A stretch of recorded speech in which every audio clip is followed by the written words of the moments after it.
একটা অটোরিকশা আর সিএনজি কে দেনমোহর হিসেবে ধার্য করিয়া দামড়াপাড়া হিউম্যান হাল্ক কচি সাদিয়াকে বিবাহ করিতে রাজি থাকিলে পাড়ার পো পাড়া হিউম্যান হাল্ক বলো কবুল।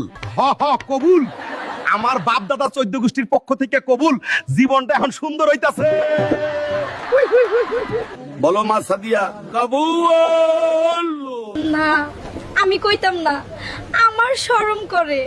সাদিয়ে প্লিজ বলো কবুল।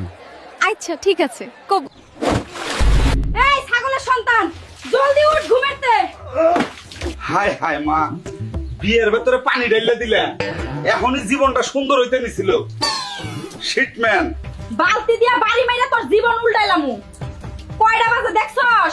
জলদি গ্যারেজে যা। হায় হায়, আমার ভালোবাসার সাদিয়ার বাইক এখনো ঠিক করি নাই। জলদি যাই, নাইলে রাগ করব। শোন রে বান্ধবী সুমাইয়া, তোরে যে বললাম না হিউম্যান হাল্কের ব্যবসা চাঙ্গে উঠামু। হ্যাঁ বলছিলি তো, কিভাবে চাঙ্গে উঠাবি? আরে আমি বিভিন্ন গাড়ির মালিকদের থেকে টাকা নিব, বলবো এই অল্প টাকার বিনিময়ে আমি আপনার গাড়ির সব কাজ কইরা দিমু। তারপর আমি সেই অল্প টাকা নিজের কাছে রাইখা গাড়ি লইয়া যামু হিউম্যান হাল্কের কাছে।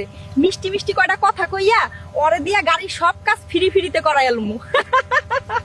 বাহ বাহ, কি বুদ্ধি রে বান্ধবী, তুই তো একটা এক নাম্বার চালুছিস। ঠিক আছে, এইভাবে চালায়া যা। হ্যাঁ, তোর বাইকটাও দিস, হেইটাও ঠিক করামু। কিন্তু আমার বাইকটা তো ঠিকই আছে। আরে ঘুষি মাইরে হ্যান্ডেল ভাঙে দে, লয়ে যাই।